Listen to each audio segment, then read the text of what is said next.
بسم اللہ الرحمن الرحیم۔ صرف 5 منٹ کا مدرسہ قرآن و حدیث کی روشنی میں 262واں دن 22 رمضان المبارک۔ نمبر 1، اسلامی تاریخ۔ اسلام میں پہلا جمعہ 12 ربیع الاول سن 1 ہجری کو جمعہ کے دن رسول اللہ صلی اللہ علیہ وسلم قباء سے مدینہ طیبہ کے لیے روانہ ہوئے۔ بنی سالم کے گھروں تک پہنچے تھے کہ جمعہ کا وقت ہو گیا۔ حضور صلی اللہ علیہ وسلم نے ان کی مسجد میں جمعہ کی نماز ادا کی۔ اسلام میں یہ پہلی نماز جمعہ تھی جسے آپ صلی اللہ علیہ وسلم نے مدینہ طیبہ میں ادا کیا۔ آپ صلی اللہ علیہ وسلم نے خطبہ دیتے ہوئے فرمایا، خدا کے سوا کوئی عبادت کے لائق نہیں، وہ تنہا ہے، اس کا کوئی شریک نہیں، اور محمد صلی اللہ علیہ وسلم اس کے بندہ اور رسول ہیں، لہذا جو کوئی خدا اور رسول کی اطاعت کرے گا وہ ہدایت پائے گا، اور جو ان کا حکم نہ مانے گا وہ بھٹک جائے گا۔ مسلمانوں، میں تمہیں اللہ سے ڈرنے کی وصیت کرتا ہوں۔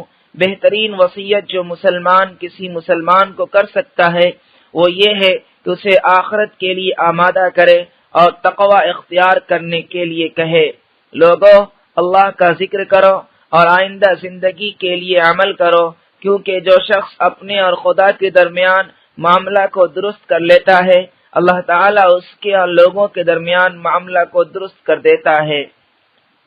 نمبر 2، حضور صلی اللہ علیہ وسلم کا معجزہ، مردہ بکری کا خبر دینا۔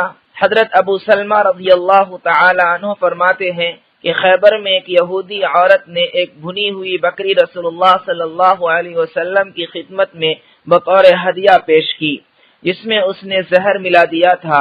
رسول اللہ صلی اللہ علیہ وسلم نے اس میں سے کچھ کھایا، اور صحابہ کرام رضی اللہ عنہم جو مجلس میں حاضر تھے انہوں نے بھی اس میں سے کچھ کھایا، مگر فوراً ہی رسول اللہ صلی اللہ علیہ وسلم نے صحابہ رضی اللہ عنہم سے فرمایا، اپنا ہاتھ کھینچ لو، اس بکری نے مجھے خبر دی ہے کہ مجھ میں زہر ملایا گیا ہے۔ نمبر 3، ایک فرض کے بارے میں، نماز چھوڑنے والا کفر کے قریب ہے۔ رسول اللہ صلی اللہ علیہ وسلم نے فرمایا، نماز کا چھوڑنا آدمی کو کفر سے ملا دیتا ہے۔ دوسری ایک روایت میں ہے کہ ایمان اور کفر کے درمیان نماز چھوڑنے کا فرق ہے۔ نمبر 4، ایک سنت کے بارے میں، والدین کے حق میں دعا۔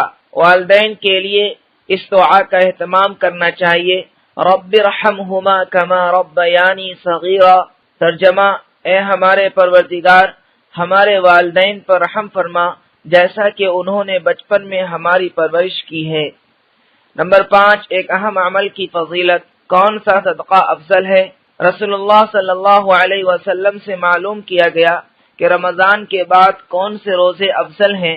فرمایا، شعبان کے۔ رمضان کی تعظیم کی وجہ سے عرض کیا گیا، کون سا صدقہ افضل ہے؟ فرمایا، رمضان میں صدقہ کرنا۔ نمبر 6، گناہ کے بارے میں، اللہ اور رسول کا حکم نہ ماننا۔ قرآن میں اللہ تعالیٰ فرماتا ہے، بلا شبہ جو لوگ اللہ اور اس کے رسول کو ان کا حکم نہ مان کر تکلیف دیتے ہیں، اللہ تعالیٰ ان پر دنیا اور آخرت میں لعنت کرتا ہے اور ان کے لیے ذلیل کرنے والا عذاب تیار کر رکھا ہے۔ نمبر 7، دنیا کے بارے میں، اللہ ہی روزی تقسیم کرتے ہیں۔ قرآن میں اللہ تعالیٰ فرماتا ہے، دنیاوی زندگی میں ان کی روزی ہم نے ہی تقسیم کر رکھی ہے، اور ایک کو دوسرے پر مرتبہ کے اعتبار سے فضیلت دے رکھی ہے تاکہ ایک دوسرے سے کام لیتا رہے۔ نمبر 8، آخرت کے بارے میں، کم درجہ والے جنتی کا انعام۔ رسول اللہ صلی اللہ علیہ وسلم نے فرمایا، ادنا درجہ کا جنتی وہ ہوگا جس کے 1000 محل ہوں گے، ہر 2 محلوں کے درمیان 1 سال کے برابر چلنے کا فاصلہ ہوگا۔ یہ جنتی دور کے محلوں کو اسی طرح دیکھے گا جس طرح قریب کے محلوں کو دیکھے گا۔